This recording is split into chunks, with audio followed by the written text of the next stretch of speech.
어제 저녁에도 나오시고 또 한 주간이 시작되는 월요일 날 아침에 이렇게 나오시고 세상에 한국 교회 같은 교회가 있을까 종종 그런 생각이 듭니다. 정말 한국 교회 성도들의 열심은 세계적이고 세상 어떤 교회도 따라올 수 없는 그런 열심을 갖고 있습니다.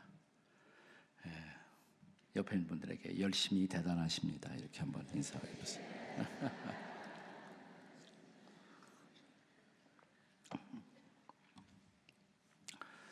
정말 한국교회 성도들의 열심은 불같은 열심입니다. 불같은 열심. 근데 이 불이라는 것이 우리가 일상을 살아가는 일에 있어서 꼭 필요한 것이죠. 불 없이는 안 되죠. 근데 또 이 불 때문에 얼마나 많은 사고가 일어나요. 열심은 필요한데 열심이 잘못 오도되면 그것은 파괴적으로 작동할 수도 있습니다. 저도 담임 목회를 할 때 이렇게 생각해 보면 열심이 없었던 성도들이 어느 날 열심을 내면 제 마음에 아주 복합적인 감정이 있어요. 굉장히 반가우면서도 열심을 내니까 또 한편 또 걱정도 돼요. 왜냐하면 어떤 교회에서 어떤 사고가 일어났을 때 열심 없는 분들에 의해서 사고가 일어난 적을 보신 일이 있습니까? 열심 없는 분들은 아예 교회에 관심도 없죠. 열심히 있는 분들이 문제란 말이죠. 열심은 꼭 필요한데 열심을 어떻게 사용할 것인가가 매우 중요합니다. 저는 제 저녁에는 우리가 섬기는 일에 있어서 우리들이 가진 의식, 일꾼의 의식이 얼마나 중요한가를 같이 나누었어요. 오늘은 좀 그 열심을 사용하는 원리에 대해서 제가 좀 같이 나누려고 합니다. 섬김의 원리. 요즘 리더십을 많이 강조하는데 리더십 연구하는 분들 가운데 원리라는 단어를 함께 강조하고 있는 것을 볼 수가 있습니다. 무슨 principle centered leadership 뭐 이런 말도 사용합니다. 원칙 중심의 리더십. 원칙이 있어야, 원리가 있어야 우리의 리더십이 올바른 방향을 향해서 작동할 수가 있다는 것입니다. 저는 섬김도 마찬가지라고 생각해요. 섬김에 중요한 원리가 필요한데 오늘 우리가 함께 읽은 말씀은 우리에게 익숙한 말씀이죠. 마태복음 25장 14절 이하의 소위 탈란트의 비유. 이것도 역시 하나님 나라의 섬김, 일꾼들의 섬김을 가르치는 중요한 비유 중에 하나입니다. 여기서 우리는 한 네 가지의 중요한 섬김의 프린시플을, 원리를 함께 묵상하고자 합니다. 첫 번째 원리를 가리켜서 저는 청지기의 원리 이렇게 말하고 싶어요. 청지기의 원리. 혹은 더 쉽게 말하면 맡은 자의 원리. 맡은 자의 원리. 청지기의 원리. 자, 오늘 본문이 시작되는 14절 말씀을 한 번 더 같이 읽겠습니다. 마태복음 25장 14절 다 같이 시작.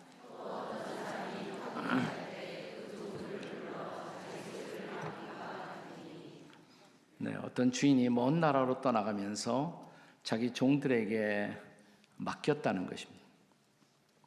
종들은 맡은 자들이죠. 종들은 맡은 자들입니다. 이걸 옛날 우리 한국에서는 청직이라고 불렀어요. 스튜어드, 청지기. 좀 더 현대적인 단어로 다시 풀어서 말할 수 있다면 요즘 같으면 관리자입니다. 관리자, 매니저. 근데 매니저는 주인이 아니죠. 주인이 맡긴 것을 맡아서 관리하는 사람이 바로 매니저입니다. 물론 우리 주인은 하나님이시죠. 하나님이 그의 종된, 일꾼된 여러분과 저에게 뭔가를 맡기셨다 이 말이에요. 그리고 우리는 맡은 자들이 되었다는 것입니다. 자, 우리는 무엇을 그분에 의해서 맡겨졌을까요? 우리가 맡은 게 뭐가 있어요? 그냥 크게 해보세요. 괜찮아요. 뭘 맡았습니까, 우리가? 기왕이면 제 귀에 들리도록 그냥 얘기하세요. 나 혼자 얘기하니까 심심하니까 여러분도 좀 얘기하시고. 뭘 맡았어요? 우리가 맡은 게 뭐가 있어요? 시간이 제일 먼저 나오네요. 타임 중요하죠. 타임 매니지먼트, 시간 관리. 하나님이 맡겨주신 시간을 어떻게 관리하느냐. 시간은 무한정 있는 것이 아니란 말이죠. 우리는 일정한 짧은 시간 동안 꼭 한 번밖에 없는 인생을 살다 갑니다. 예, 우리 다 같이 한번 전화기를 전화기도 맡겨주셨는데 이것도 이거 자가 관리해야지. 이게 말씀에 방해가 되면 안 되니까 한번 다 꺼내서 한번 꺼졌나. 우리 옛날에는 이런 게 있었어요. 아주 옛날에 저 어렸을 때는 꺼진 불도 다시 보자 뭐 이런 거 있었는데 이 핸드폰이 꺼졌는지 다시 한번 체크를 해보시기 바랍니다. 근데 그래도 또 울려 언젠가. 그냥 다 끄세요. 다 지금도 한번 체크하시고. 네. 자꾸 내가 어디까지 했는지 잊어버려갖고. 시간도 맡겨주시고. 그러니까 세월을 아끼라라는 말이 성경에 있는데,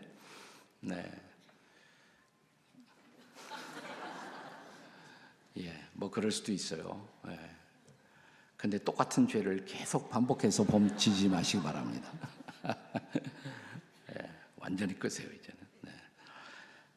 자, 세월을 아끼라는 말이 굉장히 재미있는 말이에요. 사실은 영어로 말하면 세월을 아끼라는 말이 redeem the time 이렇게 돼 있어요. redeem이라는 말은 그냥 쉽게 또 번역하면 구속하다는 말이에요. 구속한다. 값비싼 대가를 지불하고 그것을 본래의 의도대로 그 자리에 회복시킨다. 이게 뭐 구속이라는 단어의 본래의 뜻인데, 우리가 시간을 아끼기를 마치 잃어버린 영혼의 구원을 안타까워하듯 그런 마음으로 우리가 시간을 잘 아끼는 것이 필요하죠. 오늘 위한 시간은 다시 올 수 없는 시간입니다. 얼마나 소중한 시간이에요. 시간 관리 잘해야 되고. 또 뭘 맡겨주셨어요? 또 시간 말고.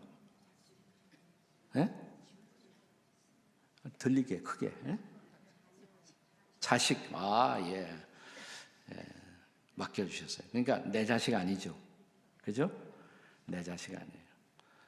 근데 우리가 내 자식처럼 착각할 때가 많죠. 자식들에게 부모가 이루지 못한 소원을 자식이 이루어주기를 기대하는 마음, 매우 잘못된 것이죠. 예미의 소원을 네가 풀어다오. 그것까지는 괜찮아. 예미의 왼수를 네가 갚아다오. 이렇게 되면 정말 큰일 나죠. 내 자식 아니에요. 하나님 자식이에요. 그러니까 하나님이 뭘 원하시나? 하나님이 이 자식을 통해서 이루고자 하는 하나님의 뜻이 뭘까? 그걸 생각해야 한단 말이죠.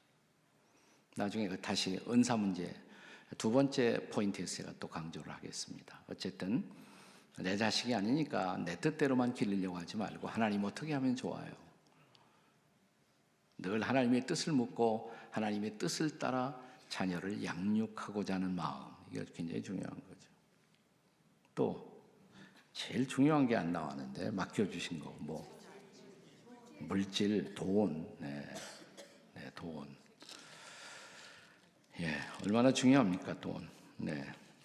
제가 아는 장로님 한 분이 좀 꽤 오래전에 책을 썼어요. 그래서 그때 제가 많이 소개하기도 했는데 이분 책 제목이 예수님 다음으로 돈이 좋아요. 이런 책을 썼어요. 예수님 다음으로 돈이 좋아요. 돈 싫어할 사람 없잖아요. 돈은 다 필요한 것이죠. 그렇다고 해서 아침에 눈을 딱 떠갖고 그때부터 시작해서 주야로 돈만 묵상하는 사람도 있습니다. 이런 사람을 돈 사람이라고 부르죠. 돈 사람.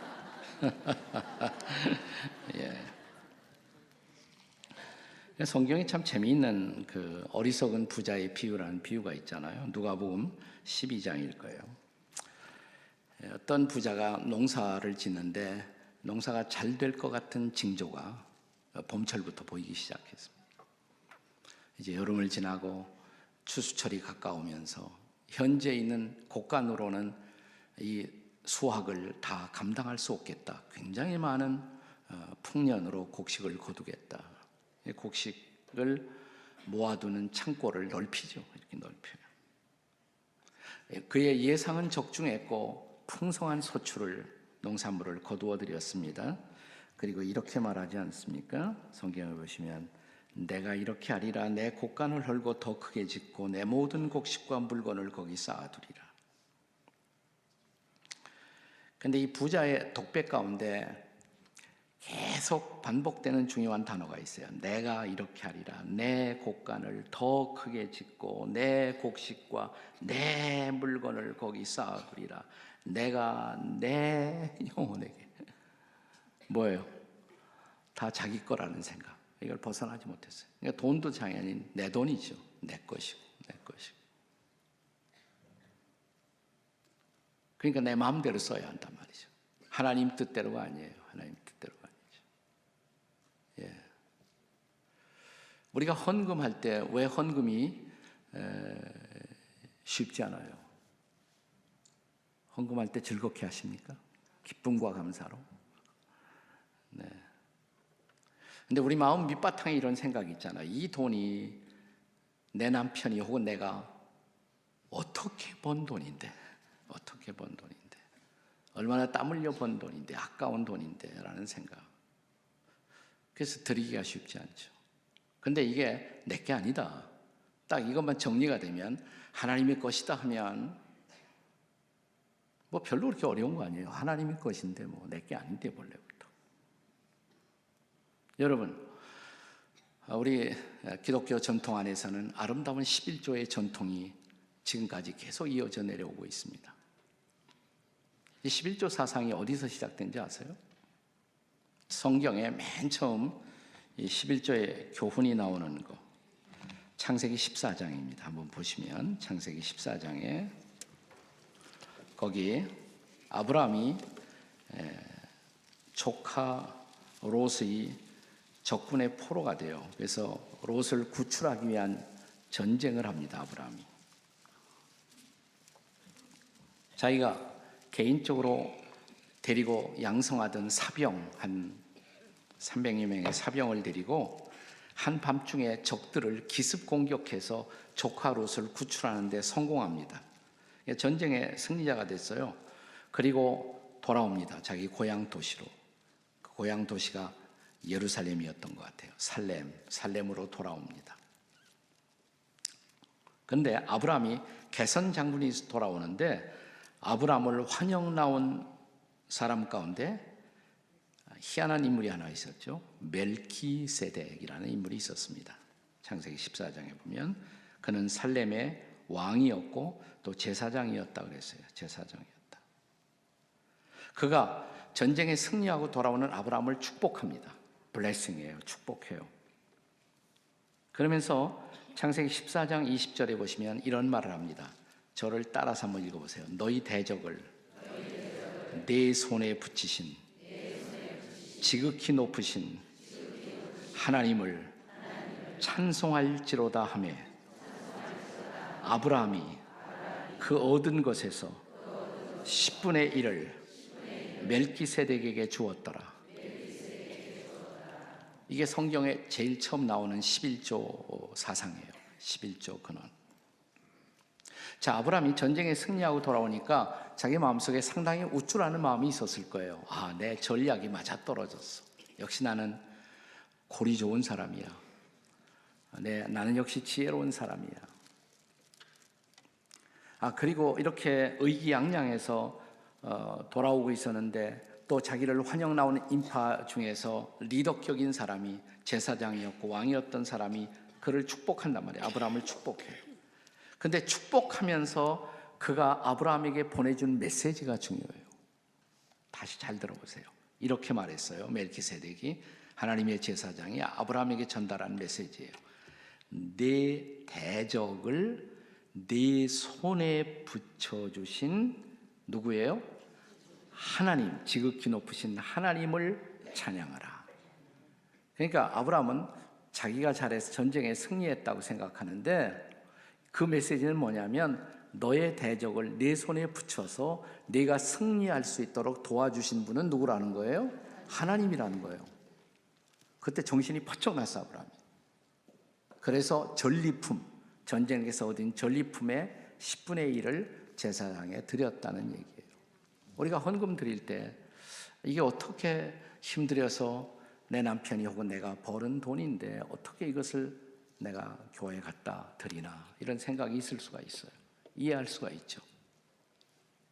근데 가만히 생각해 보면 내가 일할 수 있었던 건강 누가 주셨어요? 하나님이. 일할 수 있는 아이디어 누가 주셨어요? 일할 수 있는 환경과 상황 누가 주셨어요? 다 하나님의 도움이에요. 아, 이거 하나님의 도움 때문에 내가 이만큼 수익을 얻었구나 생각하면 이게 다 하나님의 것인데 자유하게 돼요. 그래서 내가 소유하고 있는 물질의 이 전체가 다 하나님의 것이지만 11조라는 것은 11조만 하나님의 것이고 10분의 9는 내 거라는 것이 아니에요. 전체가 다 하나님의 것인데 구체적으로 10분의 1을 하나님의 일에 드릴 수 있었던 것. 이게 하나님의 백성들의 중요한 신앙 고백이에요, 사실. 신앙 고백. 이게 바로 청지기 사상이에요, 청지기. 제가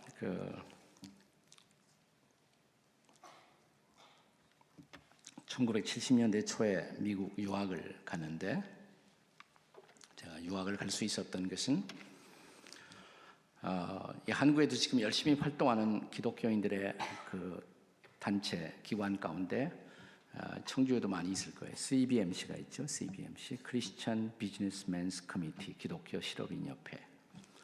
이 실업인협회를 처음에 만든 분 중에 한 분이고 국제 CBMC의 회장을 지내신 월더 예거라는 장로님이 계셨는데 그분이 장학금을 줘서 제가 미국을 갈 수가 있었어요. 네. 그러니까 제가 미국 유학을 가면서 나에게 공부를 시켜주고 또 장학금을 주시는 그분이 어떤 분인지 제가 궁금하겠죠. 어떤 분일까 도대체.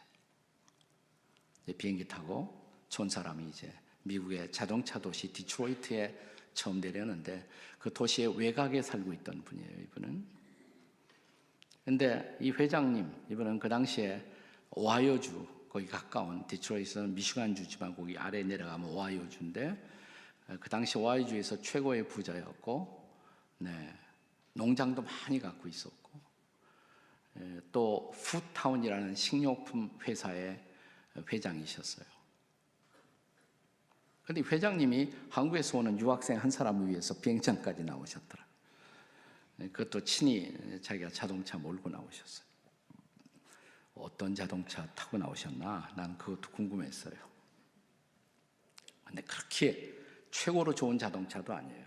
그분이 타고 오신 자동차가 올스모빌이라는 차였어요. 올드스모빌. 근데 하도 오래 타갖고 올드모빌이다 그랬어. 올드모빌이. 예. 자기가 운전하고 오셨어요. 옷도 호스름하게 이렇게 잠바 입고 나오셨어요. 저를 환영한다고, 웰컴한다고. 네. 그리고 이제 자기 집에 갔는데 난 또 굉장히 큰 집을 연상했는데 회장님이고 그러신 분이니까 미국에 간 우리 한국 교포들이 사는 3bedroom의 평범한 집에서 사시더라고요. 회장님 이런 데 사시네. 여름철에 도착했는데요. 굉장히 날이 더웠어요. 근데 에어컨을 안 틀고 선풍기만 계속 틀고 있어요. 날씨가 이렇게 더우는데 왜 에어컨은 안 트시고 선풍기를 틀고 계십니까? 물어보려고 그러니까 그 영어로 되게 복잡해요. 이게. 장문이 빨리 안 돼. 그래서 한 이틀 열심히 장문해갖고 용기를 내서 물어봤습니다. 날씨가 더운데 왜 에어컨 다 돼 있는데 안 트시고 선풍기 틀고 계시냐고. 그러니까 씩 웃더니 더우냐고 그래요. 더우냐고 그러면서. 네가 물어본 게 하나님이 이제 틀나는 사인 같다고.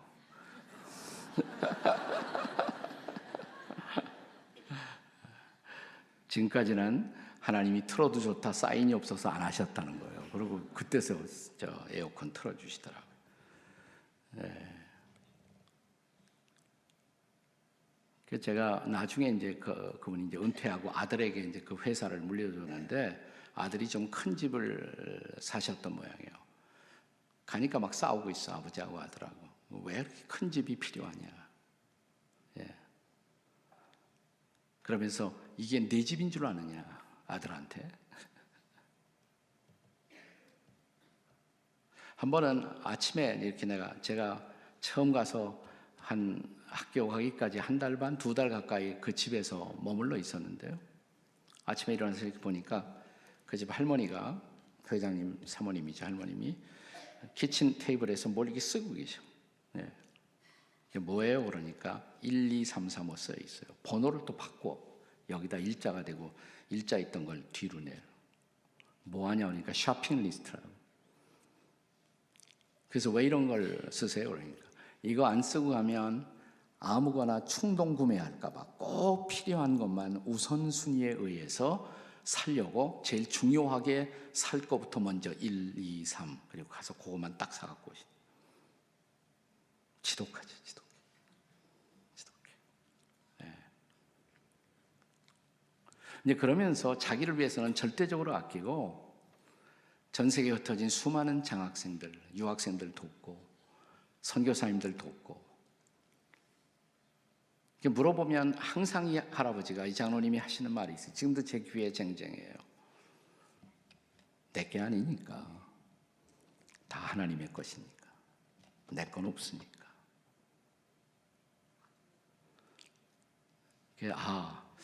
이게 진짜 크리스찬은 이렇게 사는구나. 저에게는 그 무슨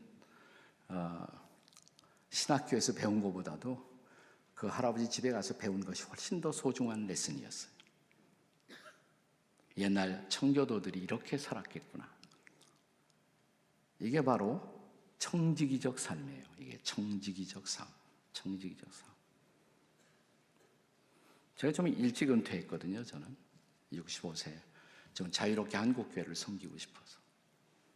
그래도 저희 교회도 한국교회에서 이렇게 꼽을 수 있는 대형 교회 중에 하나인데, 은퇴하고 나니까 많은 사람들이 와서 아깝지 않느냐고.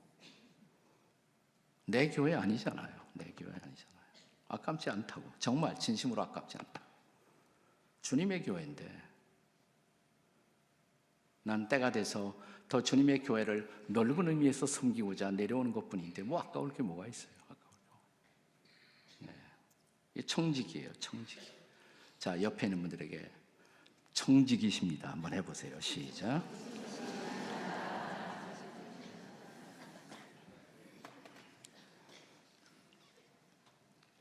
또 하나 중요한 원리가 있어요. 두 번째 중요한 원리. 오늘 본문이 가르치고 있는 이 탈란트의 비유가 가르치고 있는 원리는 저는 그것이 탈란트의 원리 혹은 은사의 원리 이렇게 말하고 싶어요.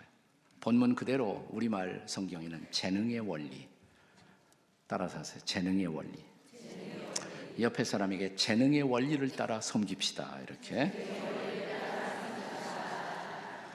자, 다시 마태복음 25장 15절에 보시면 각각 그 재능대로, 재능이라는 말이 나와요. 탈란트예요. 이게 재능대로 한 사람에게는 금 5달란트를, 한 사람에게는 2달란트를, 한 사람에게는 1달란트를 주고 떠났더니, 여기서 중요한 것은 그 달란트의 양이 아니에요. 조금 있다가 양에 대해서 제가 다시 설명을 드리겠습니다만은, 중요한 것은 5, 2, 1 종들에게 각각 다르게 맡겼다. 제가 일단 여기서 강조하고 싶은 중요한 단어는 다르게라는 단어입니다. 다르게 맡겨주셨다. 주님이 우리에게 재능을 맡겨주실 때 다 다르게 맡겨주셨다는 것입니다. 저는 이 재능은 두 가지로 설명될 수 있다고 생각해요. 자연적인 탤런트, 내추럴 탤런트, 보통 말하는 재능이에요. 또 이것을 영적으로 적용시킬 수가 있는데 스피리추얼 탤런트, 그걸 은사라고 말해요. 은사. 자, 재능도 다르게 주시죠. 우리 재능이 다 다르잖아요. 재능이. 예. 저는 제일 부러운 사람이 이렇게 말씀 전하다가 중간에 찬양도 하고 그러는 분 보면 참 부러워요. 요즘은 이제 이렇게 테이프로 설교 듣던 그런 시대가 지나갔습니다만, 옛날 테이프 많이 듣던 시절에 제 설교 테이프를 듣는 사람들 가운데서 종종 이런 편지를 받았어요. 목사님, 정말 설교의 은혜 많이 받았습니다. 근데 맨 끝에 제발 찬송은 부르지 마십시오. 받았던 은혜를 다 까먹었습니다. 저는 이렇게 뭐가 구별이 잘 안 돼요. 이렇게 보면, 이렇게 악보를 보면. 근데 제가 청년 시절에 나갔던 교회가 흥미로운 교회예요. 연말에 보면 그 다음에 봉사자 명단을 딱 발표하는데 본인의 의사와 무관하게 발표될 때가 많아요. 제가 어느 해 딱 보니까 제 이름이 찬양대 가서 들어있어요. 너무 놀래갖고 그 교회 부목사님 역할을 하던 분에게 찾아갔습니다. 그래서 제가 음친 거 모르셨나요? 이 형제 목소리가 너무 좋은데 목소리와 상관없이 저는 음치입니다. 그러니까 이 목사님이 저를 쳐다보더니 형제는 교회 생활, 신앙 생활 어떻게 하는지 잘 모르네. 어떻게 하는 겁니까? 그러니까 혹시 이런 말씀 들은 기억이 없나? 무슨 말씀 말입니까? 순종이 제사보다 낫다. 뭐 이런. 순종하고 한번 해봐요, 그냥. 그래서 평생에 처음 딱 한 번 저도 찬양대에 서본 적이 있어요. 근데 저를 베이스 파트에다 갖다 집어넣어 줬는데 문제는 제가 서 있는 자리가 베이스와 테너의 분수령 경계선에 저를 세웠다는 것입니다. 양쪽으로 들어오잖아요. 양쪽으로 지금 목소리가 어디를 따라가야 할지 저는 그냥 따라가야 할 텐데 그 한 시간이 저는 10년보다 더 길더라고요. 너무 힘들었어요. 그래서 그때 결심한 것이 있어요. 아무리 목사님 말씀이라도 못하는 것은 못한다고 말해야겠다. 안 하려고 하는 것이 아니에요. 내가 잘할 수 있는 일을 찾아서 하기 위해서. 저는 정말 초등학교 시절부터 음악은 음악이라고 생각을 했어요. 악이라고. 이것 때문에 내 평균 성적이 항상 낮아지니까. 그러나 제게 다른 탤런트가 있잖아요. 다른 탤런트가 있어요. 네. 그래서 교회에서 제가 처음 나가던 교회에서 주일학교에 가서 주일학교 선생님을 해보니까 너무 재밌는 거예요. 가르치는 게 너무 재밌어요. 거기서부터 제 사역이 시작되었습니다만 자기가 할 수 있는 일, 잘할 수 있는 일. 우리 자녀 교육도 마찬가지예요. 우리 자녀들에게 그들이 잘할 수 있는 일, 하기 좋아하고 잘할 수 있는 일, 그 일을 찾아서 갈 수 있도록 부모가 도와준다면 자녀 교육 실패하지 않아요. 그게 은사와 관련이 있는 거예요. 자기가 좋아하는 일, 잘할 수 있는, 좋아하는 것만 갖고 안 돼. 저는 찬양을 좋아해요. 근데 잘할 수 없어요. 그게 문제지. 좋아하고 잘할 수 있어야 돼. 그러면 그게 은사란 말이죠. 은사. 근데 영적인 은사도 마찬가지예요. 우리가 하나님의 자녀가 되었을 때 하나님이 우리에게 하나님 나라의 일꾼으로 잘 섬기도록 각기 다른 은사를 주셨다고 말합니다. 한번 로마서 12장을 찾아보세요. 다 같이. 성경 가져오신 분은 로마서 12장을 찾아보세요.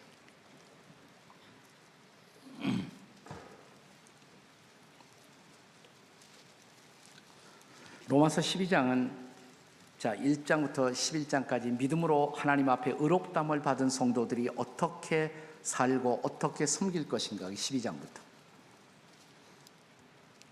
잘 알죠. 12장 1절 형제들아 내가 하나님의 모든 자비하심으로 너희를 권하노니 너희의 몸을 하나님이 기뻐하시는 거룩한 산제사로 드리라. 그리고 6절 12장 로마서 12장 6절 성경 찾으신 분은 다 같이 읽어요. 시작. 우리에게 주신 은혜대로 받은 은사가 각각 다르니 혹 예언이면 믿음의 분수대로. 네, 여기서 우선 중요한 것은 뭐냐면 은사가 각각 뭐예요? 다르다. 우리가 받은 은사가 다 다르다 이 말이에요. 달라.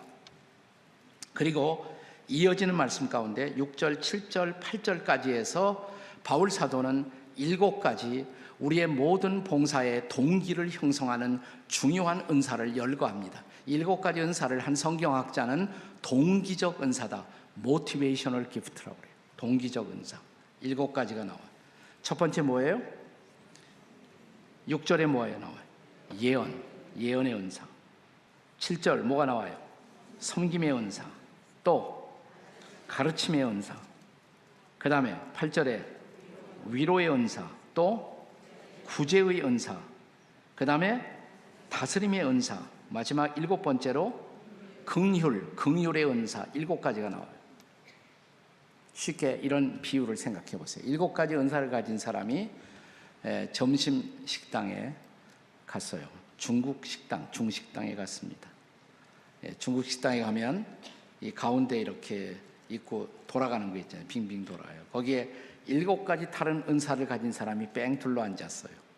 자, 이제 설부를 하는 섬기는 자매가 접시를 갖고 음식을 갖고 오다가 의자에 발이 걸려서 덜컥 접시를 깨먹었어요. 그 광경을 보고 이 테이블에 둘러앉은 7가지 다른 은사를 가진 사람들이 각각 어떤 반응을 보일까? 우선 예언의 은사를 가진 사람이 뭐라 그럴 것 같아요? 내가 그럴 줄 알았다? 아니 근데요, 예언의 은사는 앞일을 알아맞추는 것만 예언이 아니에요. 구약에 보면 예언자들이 제일 많이 하는 것이 뭐냐면 우리 사회의 잘못된 그런 어두운 것들을 지적하면서 교정시키는 것, 책망하는 것, 그 예언자들이 제일 많이 해요. 교회에 있다 한씩 보면 어떤 분은 자기 할 일은 안 하는 것 같은데 부서마다 돌아다니면서 야단만 치고 다니시는 분이 있어요. 그런 분 여러분 이해하셔야 돼요. 이렇게 이해하시면 돼요. 아, 저분에게 하나님이 예언의 은사를 주셨구나, 이렇게 생각하시면 돼요. 네. 자, 그 다음에 무슨 은사? 예언 다음에 뭐라고 그랬어요 아까? 네? 섬김. 섬김의 은사를 가진 사람은 어떻게 할까요? 그 접시가 깨졌는데 내가 이 상황에서 어떻게 섬기는 것이 최선일까 고민하겠죠. 자기 할 일을 찾아야겠죠. 네. 그 다음에 또 무슨 은사가 나왔어요? 가르침. 가르침의 은사를 가진 사람은 어떻게 가르칠까? 아마도 보니 자매 보고, 자매, 내가 이 식당을 관찰해 보니까 저 벽 주변에 하고 테이블은 많이 떨어져 있잖아요. 저 테이블을 벽 쪽으로 조금씩 가져가면 테이블과 테이블 사이에 간격이 넓어지면 아까처럼 오다가 그 의자에 발이 걸려서 넘어질 필요가 없지 않겠소? 문제를 찾아나 시정하고 가르친단 말이죠. 가르침의 은사. 또 어떤 은사가 나옵니까? 위로. 아유, 어디 다친 데 없어요. 뭐 기왕에 접시 깨진 거야 할 수 없죠. 위로하는 은사를 발휘합니다. 구제. 자매님, 그 접시 얼마예요? 1,000원이에요? 네, 구제를 할 수도 있겠죠. 다스림. 어떻게 할까요? 아니, 뭐 하고 있어? 자매님, 가서 빨리 청소도구 가져와요. 자네는 좀 일어나고 이 혼란한 난국을 수습하기 위해서 다스림의 그런 은사를 발휘한단 말이죠. 긍휼. 긍휼의 은사를 가진 사람은 어떻게 할까요? 이걸 어쩌나 붙들고 같이 울어요. 그 자매하고.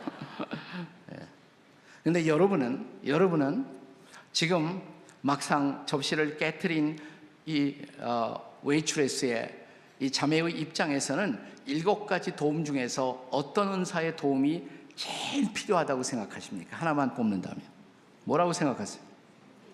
예? 긍휼이에요? 섬김이에요? 구제예요? 다스림이에요? 여러분 대답이 다르죠? 왜 다를까요?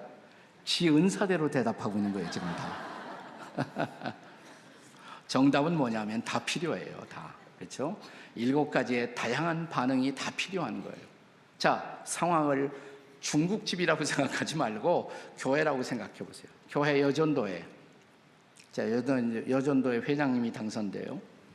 근데 그 회장님이 아마 가르침의 연사를 가진 분이 회장님이 되면, 야, 우리 밤낮 우리 봉사도 좋지만 우리부터 성경 공부부터 하십시다. 바이블 스터디를 조직해갖고 여전도 회원들하고 열심히 성경 공부를 할 수도 있어요. 그러나 긍휼의 은사를 가진 여전도 회장님이 등장하면 우리 교회 얼마나 상처받고 아파하는 사람들이 많은 줄 아십니까? 우리 밤낮 교회 안에서만 이러지 말고 우리 교우들 집을 신방하면서 우리 목사님들과 더불어 아프고 힘들어하는 사람들 좀 우리가 가서 격려 좀 하십시다. 누구 말이 옳아요? 다 올라요. 틀린 거 아니에요. 근데 중요한 것은 이거예요. 자, 어떤 리더도 모든 은사를 가진 사람은 없어요. 리더도 한 가지 은사, 몰라요. 하나님 특별히 한 2가지 은사를 주실 수도 있겠죠.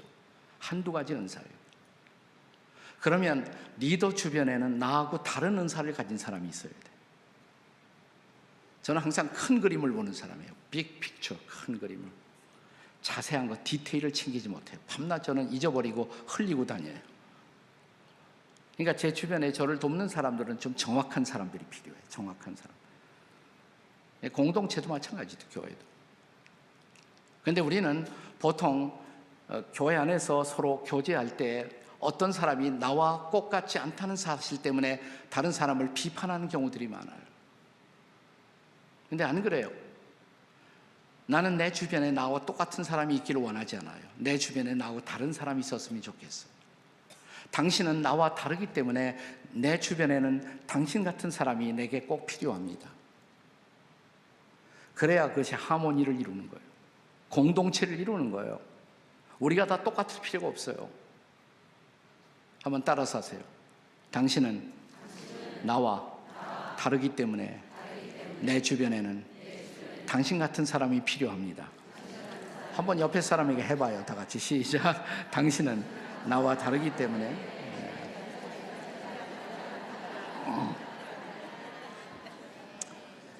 사실은 뭐냐면 부부들이 만날 때 서로 다른 사람이 만나.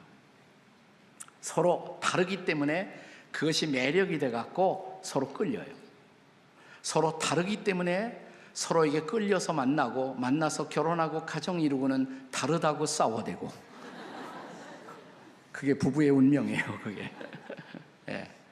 그러나 다르기 때문에 필요한 거예요. 다르기 때문에 필요해요. 같을 필요가 없어요. 은사는 다르다 이 말이에요. 탤런트는 다르다. 그리고 이 다양한 다른 은사들이 함께 어우러져서 하나님의 나라를 세워가는 것이다 이 말이죠. 네. 좀 웃기는 과거 얘기지만 우리 안 목사님이 이제 온누리 교회에 있었는데 이제 한 목사님이 저하고 친구 아니에요. 아주 친한 친구인데 제가 목회하면서 저에게도 이따금씩 교인들이 와서 이런 말을 할 때가 많아요. 저를 제일 신경질 나게 하는 말은 뭐냐면 목사님 온누리 교회에서 이런 거 한대요. 그래요. 그럼 제가 뭐라 그럴까요? 가라 갈지어다. 나는 하용조가 아니다 말이죠. 나는 사람이 다 다르다 말이죠. 사람이 다 달라요. 나는 또 나만이 할 수 있는 일이 있어요. 사람이 다르다 말이에요. 그러나 다른 사람들이 어우러져 함께 협력할 때 거기서 놀라운 시너지가 나와요. 그래서 함께 하나님의 나라를 세워갈 수 있단 말이죠. 이게 바로 은사의 원리예요. 혹은 재능의 원리예요. 재능의 원리. 한번 따라서 하십시다. 재능의 원리를 따라 잘 섬깁시다. 자, 다시 한번 옆에 사람에게 해봐요. 시작.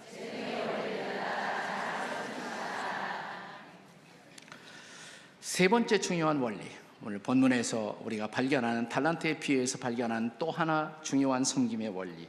세 번째 것을 저는 작은 것에 대한 충성의 원리 이렇게 말하고 싶어요. 한번 따라서 하세요. 작은 것에 대한 충성의 원리. 자, 주인이 먼 나라로 가면서 종들에게 5, 2, 1달란트를 각기 주었어요. 5, 2, 1 하니까 우리는 적은 것 같이 생각해요. 근데 예수님 당시에 금 1달란트면요 얼마를 살 수가 있느냐면 20년을 살 수가 있었어요. 금 1달란트 가지면 몇 년 산다? 20년. 1달란트도 적은 게 아니에요. 자, 그런데 5달란트면 몇 년 살 수 있어요? 예? 100년. 100년 살 수 있어요. 근데 5달란트 받았던 사람이 5달란트를 남겼다. 이건 굉장한 거예요. 그죠? 굉장한 겁니다. 근데 돌아온 주인이 결산을 하면서 5달란트 받은 사람이 5달란트를 남긴 것을 보고 이렇게 말합니까? 나는 너에게 어마어마하게 큰 것을 맡겼다. 그리고 너는 어마어마하게 큰 것을 또한 남겼느니라.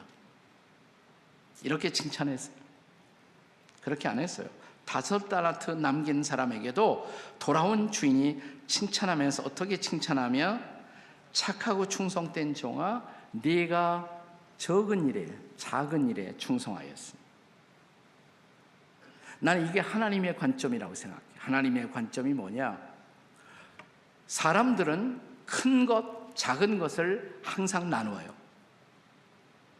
그러나 여러분, 만유의 하나님, 전능하신 하나님, 모든 것을 소유하신 하나님의 안목으로 보면 큰 것도 작은 것이고 작은 것도 작은 것이죠. 맞습니까? 하나님 앞에 뭐가 큰 것이 있어요? 하나님 앞에는 다 작은 거예요. 큰 것도 작은 것이고 작은 것도 작은 것이에요. 그래서 하나님은 큰 거냐 작은 거냐 그걸 따지지 않아요. 다만 결산할 때 얼마나 맡겨진 것에 대해서 우리가 충성했느냐 혹은 성실했느냐 그걸 본 거예요. 맡겨진 것 얼마나 성실했느냐. 자, 하나님이 보시기에 큰 것도 뭐예요? 작은 것이고 작은 것도 작은 것이고, 따라서 큰 것이냐 작은 것이냐 이것은 다 무의미하다. 정말 의미 있는 것은 뭐냐? 얼마나 성실하냐, 맡겨진 것에 얼마나 성실하냐. 여기서 충성이라는 단어는 원문에서는 성실이라는 단어예요. 성실과 충성은 같은 말이에요. faithful 영어로는 이렇게 되어 있어요. 성실하다 이 말이에요. 충성스럽다, 맡겨진 것에 대해서. 여러분, 저는 우리 한국 사람들, 이 대한민국 사람들은 정말 탤런트가 많은 민족이라고 생각해요. 재능이 많아요. 근데 딱 하나 약점이 있다면, 우리가 태어난 나라가 너무 적은 나라여서 그런지 몰라도 그 적은 것에 대한 열등감을 보상하려는 보상 심리로 이 한국 사람들은 너무 큰 것만 좋아해. 그렇지 않습니까? 우리나라 이름부터 얼마나 대단합니까? 대한민국 짝짝짝이잖아요. 우리나라 최고 통치자를 뭐라고 불러요? 우리는 대통령님이지 소통령이라고 안 그러잖아요. 우리나라에서 외교관이 파견되면 우리는 뭐라고 불러요? 대사님, 소사라고 안 그래요. 대사님이라고 그래요. 네. 한국 심지어 남자들이 좋아하는 술도 대포, 거기다 하나 더 붙어 왕대포. 하여튼 큰 거 좋아해요. 한국 사람들은 너무 큰 것을 좋아해요. 우리 안 목사님도 외국 가서 이민 목회도 해보시고 그랬습니다만은, 저도 적지 않은 세월 또 미국 땅에서 이렇게 이민 목회를 해봤는데, 그렇게 했다가 한국에 딱 돌아보니까 그게 피부로 느껴져요. 아, 한국 사람 진짜 대자를 좋아하는구나. 서울에 갔더니 우선 한강 다리부터 다 대교, 한강 대교, 영동 대교. 무너진 다리 하나 있어요. 무슨 다리예요? 성수 대교. 그 대교 자랑하지 말고 그 다리 만들 때 나사 하나, 못 하나, 그 디테일에 성실했더라면 그 다리가 무너지겠습니까?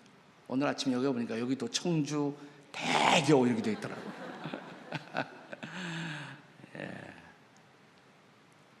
길도 보니까 서울에, 난 여기 잘 모르겠으면 서울에 보니까 무슨 강남 대로, 양재 대로. 나는 때로 소로가 보고 싶어요. 작은 길. 작은 것의 아름다움도 있는 거예요. 작은 것의 아름다움. 네. 큰 것이냐 적은 것이냐 그건 하나도 중요한 것이 아니에요.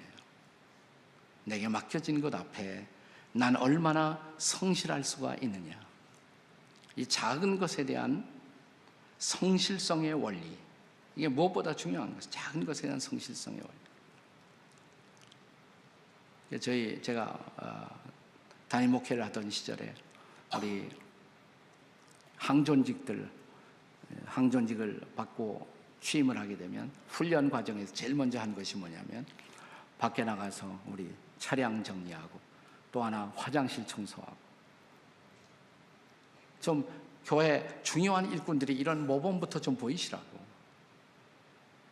그 중요한 일이잖아요. 그 작은 일 아니에요. 작은 것이 중요한 일이에요. 작은 것이 바로 중요한 일이에요. 우리가 안 하면 누가 하겠어? 우리부터 하지 않는다. 이 작은 것에 대한 성실성의 원리, 이거 무엇보다 중요한 것입니다.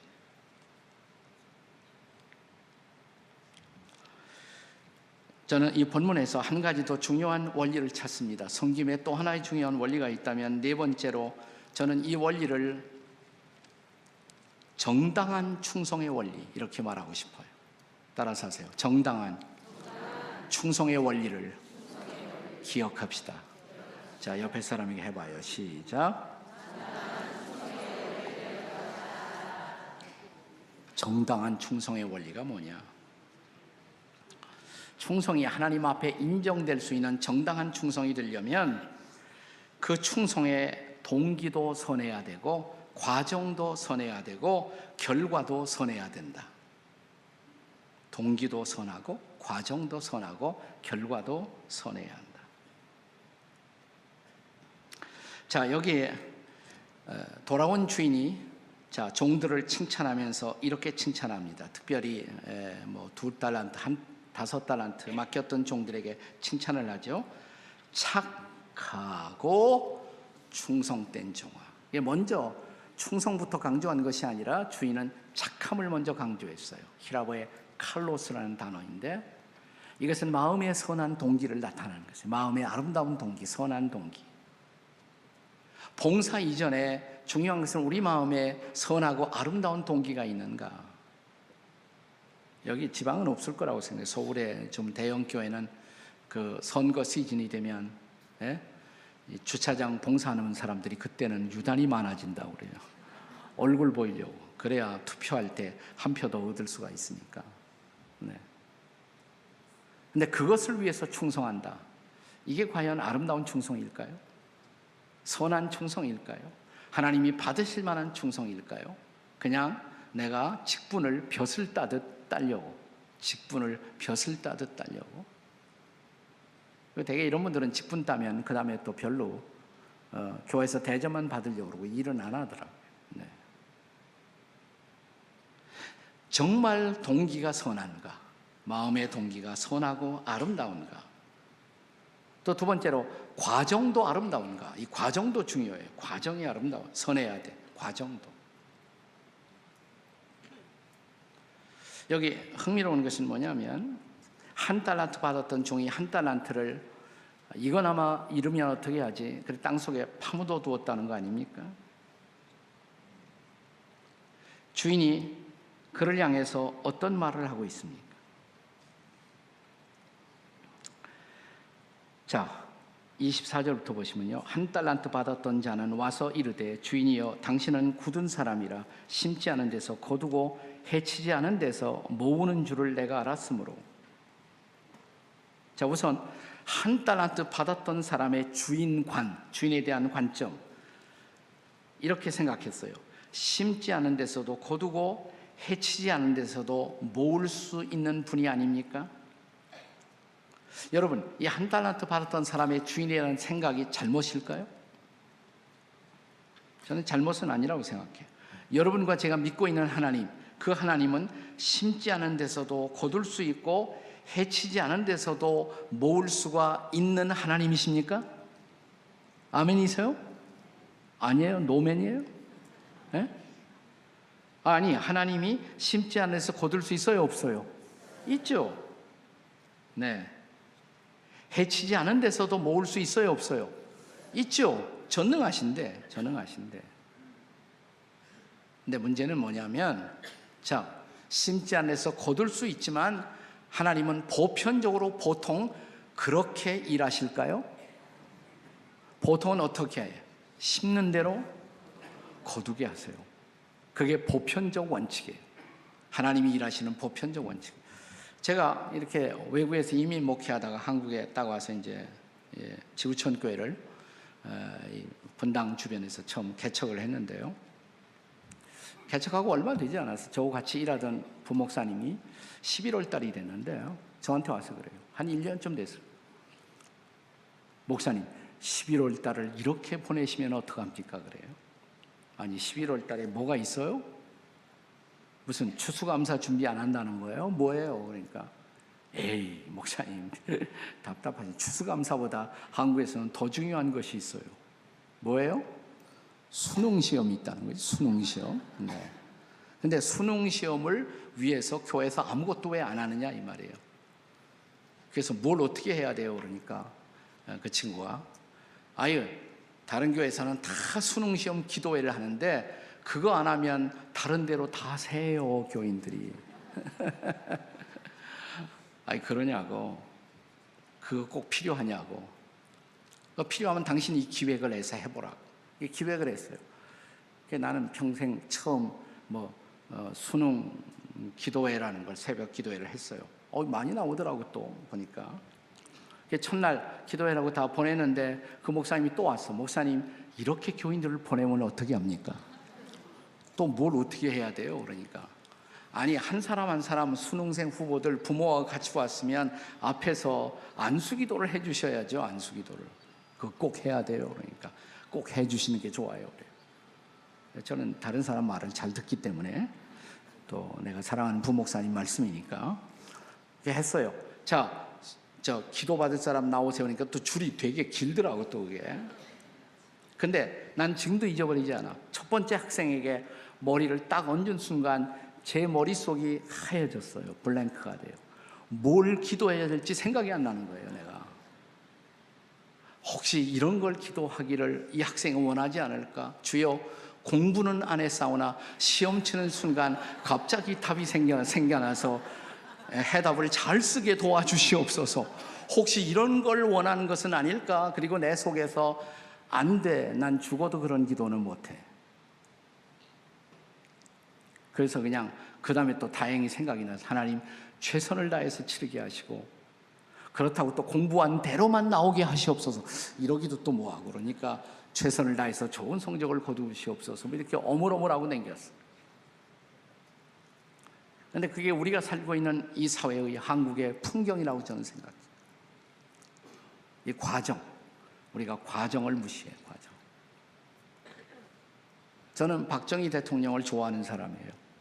그분 때문에 우리나라가 이만큼 살게 되었기 때문에 그분을 참 존경하고 좋아해요. 근데 늘 아쉬운 게 있어요.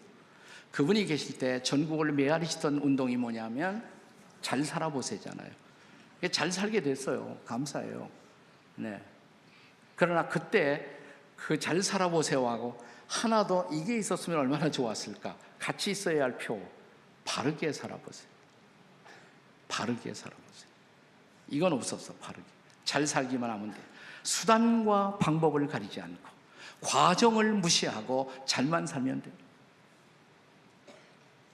이 과정도 중요해요. 과정, 정당한 과정, 정당한 동기, 정당한 과정을 밟아야 된다. 수단과 방법을 가리지 않고, 그것이 오늘 한국 사회의 수많은 역기능의 요소, 요즘 말하는 소위 적폐란 말이죠. 그게 말 적폐, 적폐. 정당한 동기는 정당한 과정을 동반해야 돼. 그리고 마지막으로 뭐예요? 정당한 결과를 가져와야 합니다. 자, 마지막 절 한번 읽어보세요. 30절. 자, 마태복음 25장 30절 다 같이 읽겠습니다. 시작. 이 무익한 종을 바깥 어두운 데로 내쫓으라. 거기서 슬피 울며 이를 갈리라 하니라.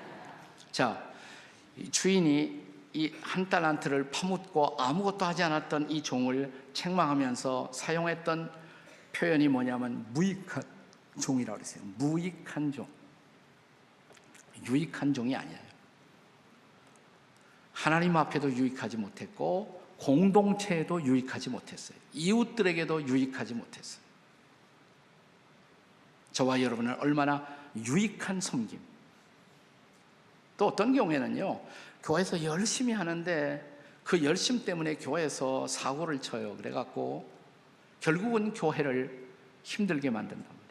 교회를 무익하게 만든단 말이에요. 교회에 피해를 끼치고. 그런 경우들이 있죠. 전 늘 생각나는 이런 재미있는 이야기가 있는데, 지금은 추운 겨울이지만 날씨가 너무 추우니까 시원한 여름 이야기를 좀 하겠습니다. 어떤 심리학 교수님이 원숭이 조교를 멍키 트레이닝을 했어요. 트레이닝을 너무 잘해갖고 이 원숭이가 교수님 하라는 대로 잘 따라서 해요.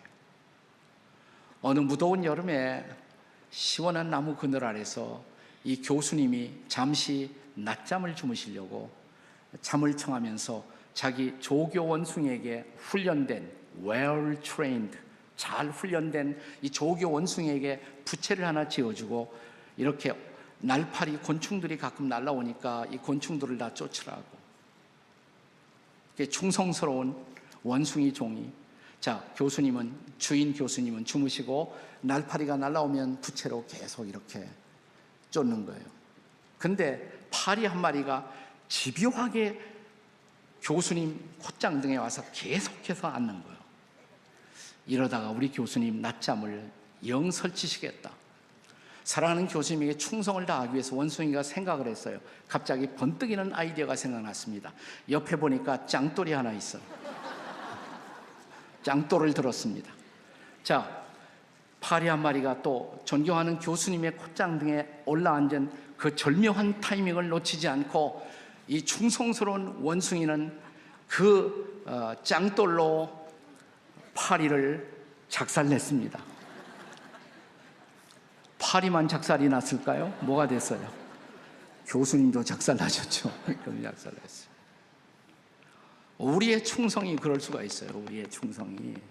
자기는 충성한다고 그러는데 그것 때문에 공동체가 힘들어져요.